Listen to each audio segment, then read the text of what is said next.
আসসালামু আলাইকুম রহমতুল্লাহ ওবরাকাতু। প্রিয় ভাই, প্রিয় বোন, আপনাকে সচেতন হতে হবে। কি নিয়ে সচেতন হতে হবে? আপনার প্রতিদিনের প্রয়োজনীয় পণ্য নিয়ে সচেতন হতে হবে। যেমন টুথপেস্ট নিয়ে সচেতন হতে হবে, সাবান নিয়ে সচেতন হতে হবে, চুলের অয়েল নিয়ে সচেতন হতে হবে, মুখের ক্রিম নিয়ে সচেতন হতে হবে এবং লোশন নিয়ে সচেতন হতে হবে এবং খাবারের কিছু পণ্য নিয়ে সচেতন হতে হবে।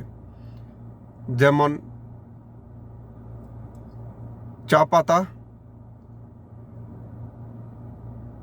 আপনার রান্না করার অয়েল, শাক সবজি,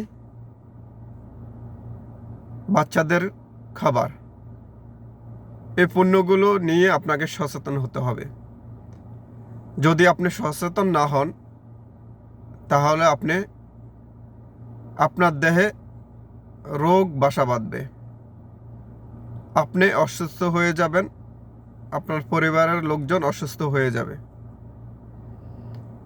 তো এখন থেকে যদি আপনি সচেতন না হন, ন্যাচারাল অর্গানিক প্রোডাক্ট সেবন না করেন, ব্যবহার না করেন, তাহলে আপনি ভবিষ্যতে অসুস্থ হওয়ার জন্য আপনি প্রস্তুত থাকেন। প্লাস হসপিটালে ডক্টরকে টাকা দেওয়ার জন্য আপনি প্রস্তুত হয়ে থাকেন।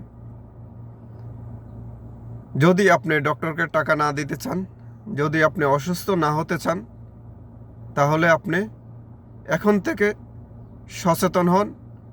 এখন থেকে ন্যাচারাল অর্গানিক হালাল প্রোডাক্ট ব্যবহার করেন।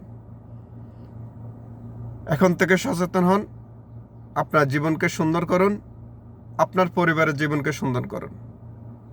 ধন্যবাদ।